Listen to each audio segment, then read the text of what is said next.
Este 3 de febrero se cumplen 60 años de que la Casa Blanca oficializara el bloqueo económico, comercial y financiero a Cuba. A propósito de la fecha, el gobierno revolucionario denuncia la vigencia de estas acciones genocidas que han intentado frenar el desarrollo de nuestra nación. El 3 de febrero de 1962, el entonces presidente John F. Kennedy emitió la proclama 3447 que decretó un embargo total del comercio con nuestro país al amparo de la sección 620A de la Ley de Asistencia Exterior. Se les confirió de esa forma carácter oficial a las acciones económicas agresivas y unilaterales que se venían aplicando contra Cuba desde el triunfo revolucionario. A partir de entonces, la política de cerco y asfixia económica se consolidó como eje central de la estrategia dirigida a coartar el derecho legítimo de los cubanos a defender su soberanía y forjar un proyecto emancipador ajeno a la dominación imperialista. La principal justificación que usó entonces Estados Unidos para aplicar esta medida fue la relación de Cuba con los países socialistas, lo que supuestamente atentaba contra los principios del sistema interamericano y contra la seguridad estadounidense y hemisférica. A lo largo del tiempo los pretextos han variado, pero los propósitos han sido los mismos. La definición más exacta de los objetivos reales de la política hacia Cuba ya se había enunciado en el memorando del subsecretario de Estado Lester D. Mallory del 6 de abril de 1960. Provocar el desengaño y el desaliento mediante la insatisfacción económica y la penuria. Debilitar la vida económica negándole a Cuba dinero y suministros con el fin de reducir los salarios nominales y reales, provocar hambre, desesperación y el derrocamiento del gobierno. El bloqueo ha evolucionado para convertirse en el acto de guerra económica más complejo, prolongado e inhumano cometido contra cualquier nación. Sus efectos han limitado las posibilidades de desarrollo económico al estar diseñado para impedir las relaciones comerciales con terceros países, obstaculizar al máximo las operaciones bancario-financieras, frenar la inversión extranjera y cortar toda fuente de ingresos. Se trata de una política esencialmente extraterritorial, violatoria del derecho internacional, que busca, mediante presiones, chantajes y penalidades, aislar a Cuba y castigar a quienes establezcan cualquier vínculo económico, comercial y financiero con el país. Es la expresión práctica de la doctrina Monroe en el siglo XXI, que mira a América Latina y el Caribe desde una posición de propietario, ya sea patio trasero o delantero. El bloqueo no ha tenido nunca el menor atisbo de legitimidad, ni justificación moral. Constituye una violación masiva, flagrante y sistemática de los derechos humanos de todas las cubanas y cubanos.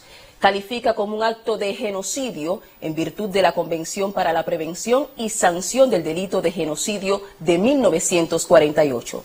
Para justificarlo, el gobierno estadounidense se siente obligado a utilizar la mentira y para ocultar su efecto criminal promueve una campaña financiada desde Washington dirigida a sembrar la idea de que los efectos del bloqueo no son reales, que no dañan verdaderamente a la economía cubana, que no son un problema significativo para nuestro desarrollo y nuestra estabilidad económica.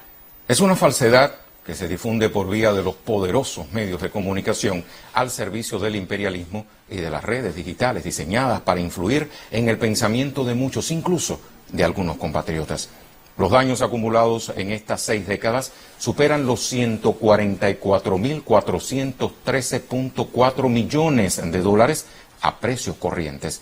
Desde el año 2019, las medidas de coerción económica alcanzan una agresividad cualitativamente superior. Se aplican medidas de guerra no convencional impropias de tiempos de paz en el empeño de privar a Cuba de suministros de combustibles.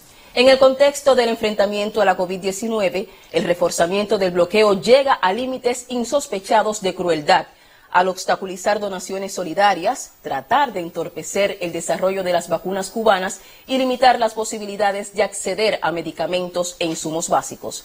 Durante la pandemia y a lo largo de estos 60 años, el bloqueo ha tenido un costo humano incalculable y varias generaciones lo hemos sentido en carne propia. Las fortalezas del sistema socialista cubano y la unidad del pueblo han permitido, a pesar del bloqueo, evitar el colapso económico y social que éste persigue.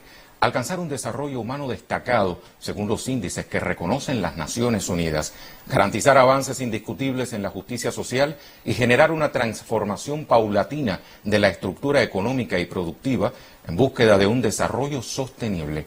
Cabe preguntarse cuántas economías pequeñas y subdesarrolladas habrían podido sobrevivir a una agresión de tamañas proporciones. Esta política de cerco económico concita un rechazo prácticamente unánime y universal.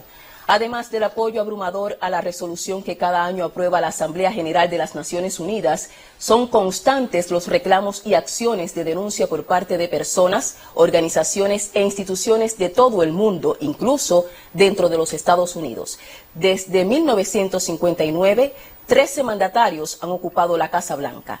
Con ciertos matices, en todos los casos ha sido permanente la apuesta a provocar el colapso económico y la insostenibilidad del proyecto revolucionario mediante la estricta aplicación del bloqueo. Parecería que 60 años no han sido suficientes para comprender que no ha cumplido ni cumplirá los objetivos de sus promotores. El gobierno revolucionario, en nombre del pueblo de Cuba, reclama enfática y enérgicamente, una vez más, el fin del bloqueo económico, comercial y financiero impuesto por los Estados Unidos. Nuestra denuncia se mantendrá firme e invariable hasta tanto no cese en su totalidad esta política inhumana e ilegal.